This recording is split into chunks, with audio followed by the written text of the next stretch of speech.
What is up, everyone? Welcome back to Life on the Wrist. Hope you all are doing well today. We're going to be looking at this really awesome Longines Barlow reference 700. It's a really unique sort of tank style watch from 1954. I think it's going to be a really fun piece to get into with you. They have such a unique case design, and I think that's something that's great about Longines is that's something that is unique to some of the watches they sold, especially in the US market. So without sort of jabbering on a little bit more about this watch, let's flip perspectives so you can take a look at this beautiful Barlow from 1954.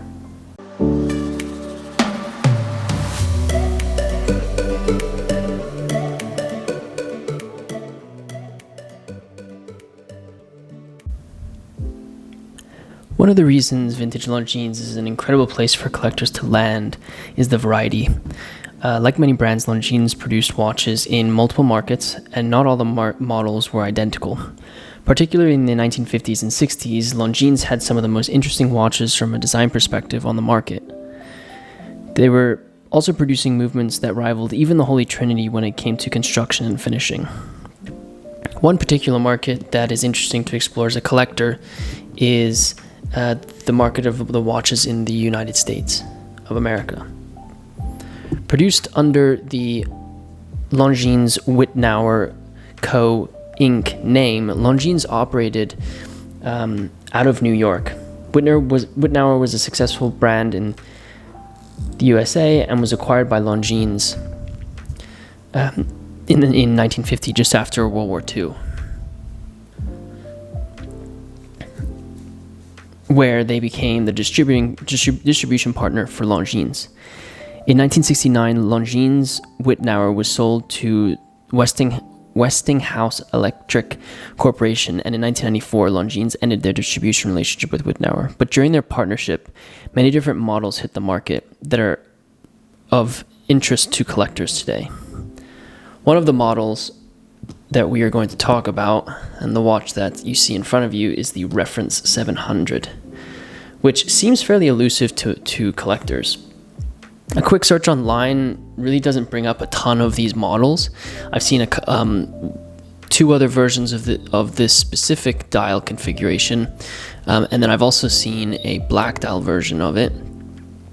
But it does seem like a model that isn't super common to be seen on collectors' wrists or being sold online. The Reference, which is nicknamed the Barlow, at its core is really just a tank style watch, as you can see. It's got this rectangular case that fits nicely into a dressier atmosphere.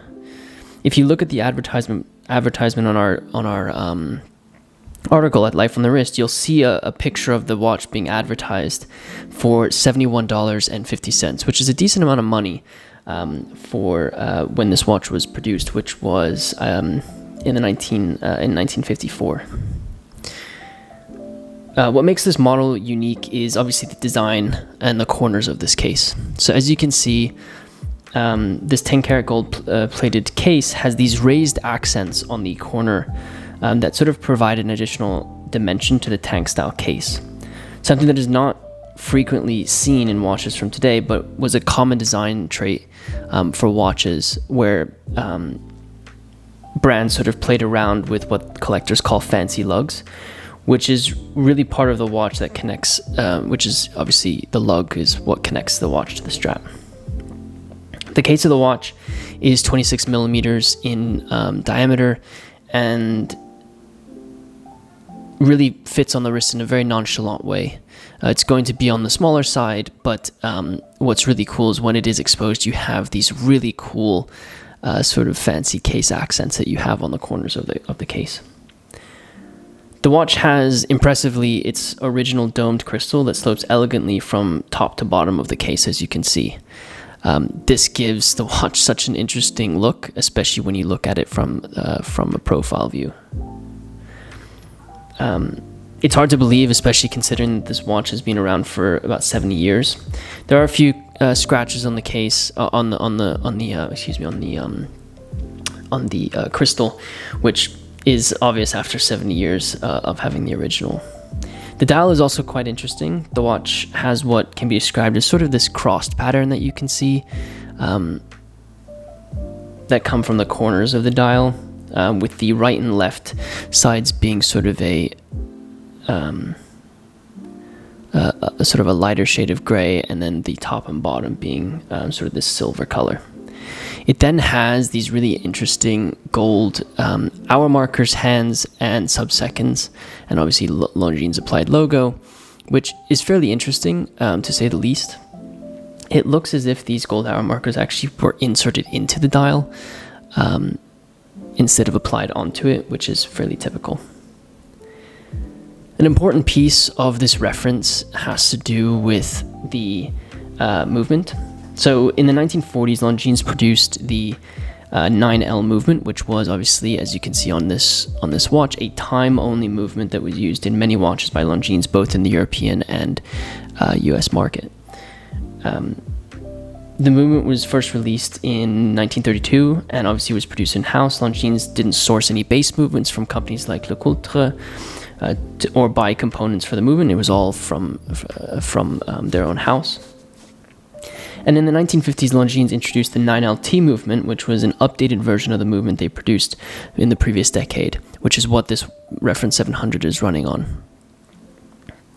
There were some minor tweaks to how the seconds complication was driven, and the movement got a little bit thinner, which you can kind of see that this case is on the thinner side. Some posture that the T in the 9LT reference stands for thin or thinner, but I have no way of confirming that. When you look at this movement, and I encourage you to Google the 9LT movement, the finishing is really exquisite. The watch has incredible chamfered all on the plates with gold chattons surrounding the ruby jewels, the quality of which is not typical. It's not typically common watches at this price point today. On one of the bridges that holds the balance wheel, one can see an engraving that says LXW. This inscription was an import code used by the Longines-Wittnauer Group when they imported movements from Switzerland to the US. So it's likely that this movement was manufactured in Switzerland and then shipped and imported to the US, and then met its case that was sold in 1954. This watch does have a display box, watch care manual, and guarantee booklet. The booklet has a sale date of 12/22/50, which was 4 years before the watch was actually manufactured. So it's likely that the booklet is an original to the watch. However, it is nice to have something from the era that this watch was produced and sold, to sort of point to know what it's like to buy a watch from the Longines-Wittnauer Group in the 1950s. 1954 to be precise for this specific watch. It's on this really cool olive green strap, which I think plays really nicely with this gold, and I think it's really an unrivaled piece when it comes to the history of Longines and watches today. At the end of the day, the looks of the watch are often what sort of captures the interest of a collector, and so I think the unique accents on the corner of this watch, the originality of the dial hands, case, and movement, as well as the history of Longines, the relationship with the U.S. market, and the movement it's running on, are really all added bonuses for this specific piece. I will give you an idea of how this watch looks like on the wrist, so you can see that. It really is an incredibly beautiful piece, one that I will hate to get to see go, but a really beautiful piece. So as you can see, if I can get the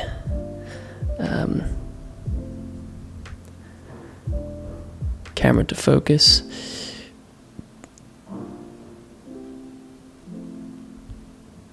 It fits really nicely on the wrist. The lugs are fairly long, so it does actually sit on my wrist really nicely. A really great example of this reference too. And for me, I think it's just a different flavor of what sort of a tank style watch can look like. Sometimes tank style watches all look kind of similar, and I think this is a really great looking watch. Especially, I love it on this olive green strap. It really does look Incredibly beautiful.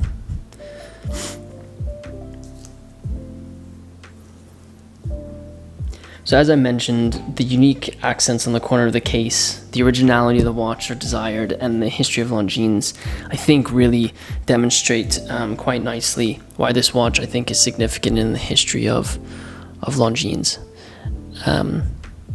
And a phenomenal example to be enjoyed for sure. One of the things that I think is nice about something like this, which has this gold-plated case, is to play around with the straps, because you can get some really interesting looks to it. You could go for something very simple and classic, like sort of a brown leather strap like this, which I think would look equally as cool. But I think this olive green strap really gives the watch a little bit of a pop, and kind of matches the idea that the accents on the sides of the case kind of are supposed to give this watch that is of fairly traditional watchmaking design a little bit of an added bonus. I hope you enjoyed taking a look at this really beautiful Longines from 1954. I've been a huge advocate for Longines and the things that they've done in their history. I think they were really at the top of their game in the 1950s and 60s, competing with some of the best brands during that time period, no matter if you're looking at sort of the US market or the European market. So a phenomenal brand to explore if you are a collector who's looking for something to sort of dive into. It's a great place to be. We're coming up on sort of the last watch that we're going to be looking at soon, which is going to be this Omega Automatic. I'm excited to get into this one because it's also got a really cool story with it, and then we're going to have a fresh batch to get into with you guys, so I'll probably make that video where I sort of like go over each of them so you can see them before we get into each of the pieces. But without spoiling too much about the upcoming videos, hope you enjoyed the video about this Longines. Do all the normal stuff on YouTube that I always ask. Like, comment, subscribe. Let me know what you think about this piece. Are you a collector of Longines? I'd love to know what you have in your collection. Let me know in the comment section below. Check out the article on lifeonthewrist.com for this specific video where we talk about the Barlow and the model and the history of it. And check out the advertisement that I mentioned in the video of where this watch was advertised, because it was a really cool sort of story. So I hope you guys enjoyed this video, and I'll catch you in the next one.